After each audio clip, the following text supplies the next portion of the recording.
What's going on, Dragon Ballers? Welcome back to another Meta Top Cut breakdown. This time we're going to go over the results of ARG Springfield 2019 that did just take place. I was there. Thank you guys all for coming up to me and telling me about the channel and how much you like it or what you think about it, any feedback. Thank you guys so much for that. Really appreciated meeting you guys at the event. It was amazing. So what we're going to do in this video is we're going to talk about the overall representation in the room throughout all 88 players. We did have 88 players at the event. It was a bit smaller of an event than many would have liked. I think it was a bit smaller than was expected, but I think the format has a little bit to do with that, and we will talk about that a little bit later. What we're going to do is we're going to compare the field, basically, which we have here up on the left, and then up on the right side we have the pie chart of the top 8 breakdown. And I really like comparing those two different mediums, you know, the overall rep versus top cut. It's really telling of the format. Shout out to Scott Slater and ARG for getting us this information. Really appreciate it. With that being said, guys, before we get into the video, if you're new to the channel, definitely hit the subscribe button. Make sure that notification bell so you can stay up to date with awesome Dragon Ball Super content that I post here. If you're looking for a Dragon Ball Super community, get in touch with the Discord in the description below. Excellent group of people, constantly talk about the game, really helpful people. And finally, guys, if you're longtime fans of the channel, want to help support the channel, or want to read up on some competitive content, consider checking out the Patreon in the description below. Lots of good stuff there for your competitive edge. With that being said, we're going to start talking about this deck, or this event. So we've got the spread here on the left. We had Kid Ku, so Vanilla Goku, Skillless Goku, with 23 slots out of all 88 players, the most highly represented deck. Next up, we have Super Shenron with 16 spots, and then we had Green Broly at 10 spots. So actually, at the last event at PPT Dallas, Super Shenron and Green Broly were reversed. Green Broly was the second most highly rep deck at the event. Super Shenron was third. At this event, Super Shenron and Green Broly flip places, so that was kind of interesting to see how that flip happened. I do think that as time goes on, Super Shenron is going to just keep increasing in strength, and this event was very telling of that, very telling of that, and I think it's going to eventually become the most highly rep deck. Kid Goku, which we'll talk about in just a minute. I guess we'll talk about it now, actually. Kid Goku did not make any rep in top cut, which I was very surprised about. Same with Green Broly. Green Broly and Kid Goku, which have been very highly repped in top cuts over the past 5, 6, 7 events, no rep in top 8 whatsoever, which I was very surprised about. I think it's very telling of the format. Honestly, from Kid Goku, if you guys follow the channel, I am a big Kid Goku fan. I play this deck all the time, and I really think this deck is... with what's out currently, I think this deck, honestly, it could be down to tier 2. I don't think it's necessarily up there in the ranks with Green Broly and Super Shenron and AOD. I do think it has a lot of glaring weaknesses. It just doesn't have the same kind of broken board spam that these other decks have. It doesn't have the same broken win conditions the other deck have. So I do think this deck is definitely the most fair deck in the format, and anyone I disagree with anyone who says otherwise. This deck it draws maybe the most cards in the format, but I do think otherwise it's the most fair deck in the format, and that is... it's surprising and not surprising at the same time. This deck missed top cut, so that's what I'll say about that. Green Broly, I am actually really surprised this deck didn't hit top cut. It actually is a good Super Shenron matchup, which, as you guys can see, spoiler alert, but we'll get into this later, Super Shenron repped most of top cut. So I am pretty surprised that Green Broly didn't make it into that top cut, but I guess it must have met more of its bad matchups. Green Broly can lose the skills pretty easily. The way I view the matchup, it's more 50-50. It kind of depends on who opens a little bit better, but there's also a lot of outplay in that matchup as well, from what I've experienced, and from the Kid Goku side at least, there's a lot of outplay there. So in my opinion, it is very 50-50. It can go either way depending on what happens. So I guess maybe the Green Broly's ran into a lot of the Kid Gokus. I mean, I know that I beat a Green Broly round 1 with Kid Goku, but I will go into my own tournament report in another video, so I won't say too much on that, but that's kind of my experience with it. So maybe that is what happened with the Green Brolys. I'm very surprised that didn't make it in top cut. More surprised Green Broly didn't make it in top cut than about Skillless. So I'll say that on that. We'll go over a couple more leaders that were in rep. So Blue Dende with 6. I'm going to assume most of these were AOD, although the Scuffle Time Goten Boo deck did surface over the course of the weekend. I'm sure that did definitely have an impact on that Blue Dende. So I'm sure most of these were AODs, maybe 1 or 2 Scuffle Times at best. Yellow Broly, fan favorite, height of mastery, best win condition in the format. One yellow Broly height of mastery did manage to top the event, so that was very nice to see. Shout out to my friend City Pong, actually, who was playing that deck. Very cool. Blue Gogeta, I'm assuming this is Gogeta Ramp, although there are a couple Blue Gogeta leaders. But yeah, Blue Gogeta Ramp, another popular deck. I think this is more representation than it saw at PPT Dallas, so that's kind of cool. Chi-Line Limo, a lot of people were on this deck after Eggman did very well with it at the past event, and I know Scott Dashy was one person playing it, a couple other people playing it. Very powerful. Good anti-meta against Storm, because you do have Shocking Death Ball, and you don't have to take your own life, so you don't have to put yourself down into lethal range. 3 Janemba, one of which did manage to make it into top cut. Shout out to Devin Buttersworth. I did play him at the 1K. He was an excellent opponent, really cool dude. Glad I was able to meet him. But yeah, 3 Janembas in top, and 3 Janembas in the overall rep. One managed to make it into top. Still a very strong deck, still a very powerful deck. It has an alternate win con that in a lot of cases is pretty busted. So there's that. 3 Shenron, 1 Red Gogeta, Golden Frieza, Vegeta Baby, Android 17, Yellow Dende, Jackie Chun. Shout out to my friend Luke Dog, who played Jackie Chun at the event. A Super Saiyan Blue Vegeta, which is kind of interesting to see, and 1 Harurugarn. So it was a quick little overview of all the decks that were represented at the event, which is really, really cool to see. Again, thank you so much to ARG and Scott Slater. But it's a really interesting spread. But once we move up the list, we see the typical thing we've been seeing over the course of the format, right? Kid Goku, Super Shenron, Green Broly, Blue Dende, and Yellow Broly splashing here and there. Those are pretty much the decks we're seeing, over the course of time. And we'll get into the actual top cut breakdown now that I gave you my opinions on why I think certain decks miss top cut. So we talk about Yellow Broly, height of mastery, best win condition in the format in my opinion, and that is going to be proven as we go through this kind of round table here. But Yellow Broly, a Shigesh deck, super powerful with time magic for some anti-meta, as well as Nimbus and Cold Bloodlust. No surprise there. Janemba, I don't see TN cut from a lot of sideboards, but I still see Janemba topping events, which is really interesting to me.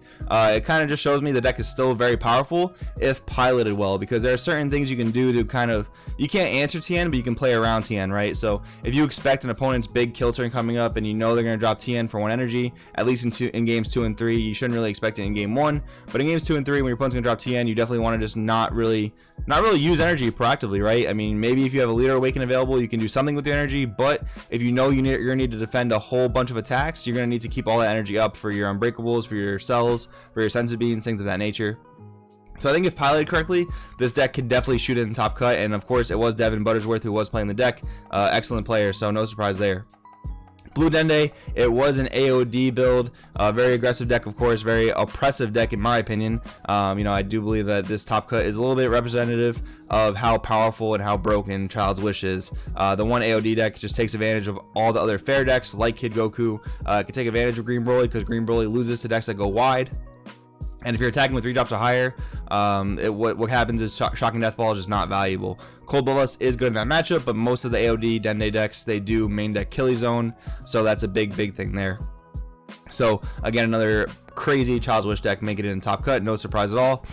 And finally, guys, the thing I'm sure you're all waiting for me to talk about in super big suspense, we've got Super Shenron taking 5 out of the 8 slots of top cut. Can you believe it? I'm not surprised, but I guess I'm shocked. I don't know if that makes any real sense. I mean, it's just going to show every single event Super Shenron is taking more and more of top cut, and it's just becoming so oppressive. I mean, we're just seeing the data here. Super Shenron is rising in the ranks in popularity over Green Broly, and it's almost right up there with Kid Goku, which has been the most highly rep deck for the past several events. And I'm sure as this format and this event goes to show, I think Kid Goku is going to start to dip in popularity because of all the glaring weaknesses it seems to have, and I think Super Shenron is going to keep rising up. And here's the thing with Super Shenron, guys. It is beatable. You can beat Super Shenron. There are very good matchups against it. Maybe not too many of them, but for example, Green Broly does have a good Super Shenron matchup. It's at least 50-50, if not slightly in Green Broly's favor, but very slightly, guys. There's a point being thrown around there that the best players are playing Super Shenron, which is why it's good. Of course, if you give a monkey Super Shenron and you give a monkey Green Broly, for one, it doesn't really matter who wins, because 2 monkeys are not going to make it in the top cut, right? If you give a good player Green Broly and you give a good player Super Shenron, if you give a good player Super Shenron and you give his opponent Kid Goku, there's just power level differences in decks, and it's so apparent. It's so apparent how oppressive Super Shenron is. It's so incredibly broken. I'm pretty sure all but 1 player who plays this deck will tell you that this deck is absolutely bonkers and absolutely broken and should not be a thing. I played against several opponents at the main event itself, which I will talk about more in my tournament report in another video, that explain the same thing. You just lose to inevitability, which is one of the things in this game that I am really not a fan of, and I hope Bandai is taking very serious looks into this. I really do, guys. I really think it's for the best health of the game for them to do that. What's really interesting is that every single one of these builds was a height of mastery / victory strike build. Some of these decks main deck victory strike, some of them sideboarded victory strike, but all in all they were all the same win condition. Now, what does that tell me? It tells me a few things, because if you look at the builds very carefully, they all have the capacity to storm out, right? So this deck, the Super Shenron deck, has 3 main win conditions. It's got the Storm Out, like I just mentioned. You go just Bardock, dependable attack spam into Source of Power to really go aggressive, into sometimes Mira from the sideboard, or Champa in the Mira in the sideboard or main deck. And then you have the second win condition, which is Victory Strike. Incredible against Kid Goku. It absolutely wrecks Kid Goku. It's really great against Janemba. It's really great against a lot of your slower matchups. And then finally, guys, the third win condition being Height of Mastery. Incredible in the mirror match. Incredible against mid-range decks. Really pushes a lot of mid-range decks out of the format. It's kind of like a get to turn 4 and win type of strategy, which in my opinion, paired with everything else, paired with Child's Wish, paired with skipping turn, it's very impressive, guys. So I'm gonna kind of just leave this video with that. That's my opinion on this format, on this top 8. I think the format just goes to show how impressive the deck is. And the tournament was pretty small. The tournament was very small, so you might be able to make an argument saying the data is not greatly representative of the entire game because it was a small event, because certain players that have been playing Super Shenron in the past came to the event. You might be able to say all these things. However, I don't necessarily think that's a fair assumption, and if you want to look at the low size of the tournament, I do think the format has a lot to do with it, guys. We have a lot of players here in the New England area. I'm from Boston. I play with a lot of people at locals. I know a lot of people in Massachusetts play the game, people in Rhode Island, people from my own locals, and people that I know didn't want to come out to this event because of the format. So it's kind of my opinion on that. I'm going to leave a lot of my opinion in this video,